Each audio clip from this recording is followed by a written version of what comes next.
Hey, how's it going? Myles here at Tactical Hyve. Welcome to another video about competition shooting. Today we're going to focus on reloads. You may have seen a lot of people reloading, dry fire. I'm dry right now, okay? And I have a dry fire mag because we're going to be talking about reloads on Instagram, Facebook, or just social media in general, where, they're doing their quick reloads. And that is very important. This is not going to be a technique video, but in terms of when to do reloads. Now, when I refer to people are doing these fast reloads, it's great, but what I want to cover today is what you're most likely going to see in a competition where, again, you watch people doing these stationary reloads, and this is great to learn the mechanics. We do have some videos about this in our library, so if you are interested in how to do reloads, just check our other videos. But what I want to talk about, as I mentioned, is people are doing these stationary reloads, but when you're in competition, this video series is about competition, you're going to realize that hardly ever are you going to reload stationary. Now, one little kind of caveat or note there, like asterisk, is there are certain classifiers. Classifiers are stages that you'll do in a competition where you are, for the lack of a better word, testing for a classification, whether it is B class, C, A class, master class, all that. And there may be stages where, yes, you are required, you're typically staying in one position, but they are changing the stages to match more of what you would see in more of the classification stages to match more of what you would see in a typical stage where you're running around and things like that. So that being said, I wanted to talk about when you should, the ideal time to reload, okay? Let's just take two positions here, okay? I'm not gonna even put a cone here or anything like that, but let's say just down over here and over here, okay? And let's say I shoot an array of targets over here. I'm going to move here and then shoot an array of targets over there. So let's say I'm shooting. I decide to reload. Okay, my hammer's down. I decide to reload. Many people, knowing that they're going to have to run over there, may reload here. So they'll take their mag, they start running. Okay, and I'm just going to point the gun up for now, so I'm not facing the camera and the camera crew here or anything like that. I'm just going to put it up. But typically, if this is downrange, my gun would be out here. Okay, pointing here. So I'm here, and as I'm running to this position, what they'll do is instead of focusing on getting the space covered, okay? Let's imagine this is far, like a 10-yard run, okay?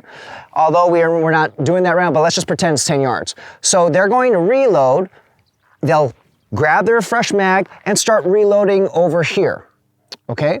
Close to where they are exiting from their initial position.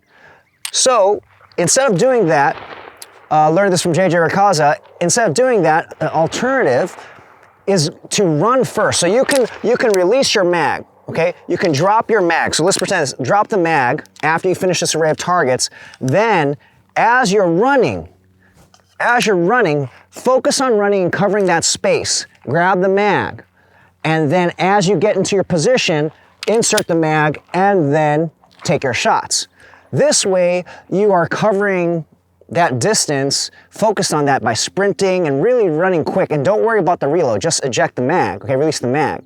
And even in the other way here, so I'm gonna pretend there was a mag here, I'm shooting, and I know I gotta run really far, so why not release the mag here, okay, release the mag here, don't worry about the reload, you might grab your mag, but then run, as I'm getting to position, finish the reload, and then take my shots.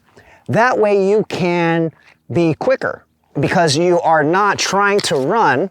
You're not trying to run as you're working on this. It's not to say it's impossible to do, right? But this may help you in the sense that you're focusing on one task at a time, where it could be sprint to the next position, then reload, instead of sprint and reload, which might slow down a lot of people. That said, what I just shared with you isn't necessarily something that can happen all the time, right? What if it was just a really quick array, like it's a short array? So I release the mag here, and maybe it's just a quick turn. So yes, I'm gonna reload quickly, all right? So the situation is going to dictate, but this applies to you if you have some space. Okay, so you're gonna run, then worry about the reload. But what's easy is you can release the mag as you're running and then deal with the reload later. So very simple technique that you can add to your arsenal, your toolbox. Once again, depends on the situation, but if you have that distance, go for it. So I'm gonna demonstrate it live so you can see it.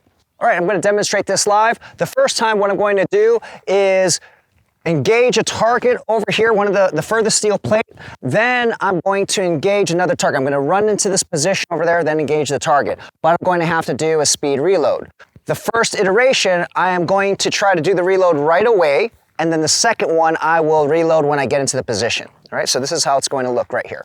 Okay.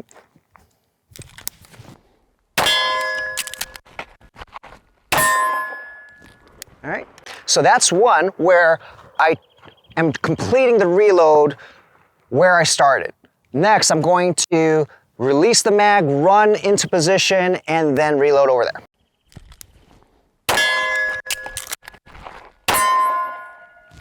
As you can imagine, if this is an area where I can really sprint, I can really get some strides, if I do the second scenario here, or the second technique, I'll be able to cover more ground because I'm not worried about fumbling with that reload or dealing with that reload in the beginning. Whereas if you are, you might, again, you're thinking about your multitasking right now instead of just beelining to position and worrying about the reload at the very end. So there you guys have it. It's a variation, a simple technique that you can try. If you have the room, give it a try, and you will probably see that your reloads are going to be faster, and you will probably be more accurate because you're not kind of fumbling around or worrying about things. But give it a try, see if it works for you, and let us know in the comments. See you guys next week.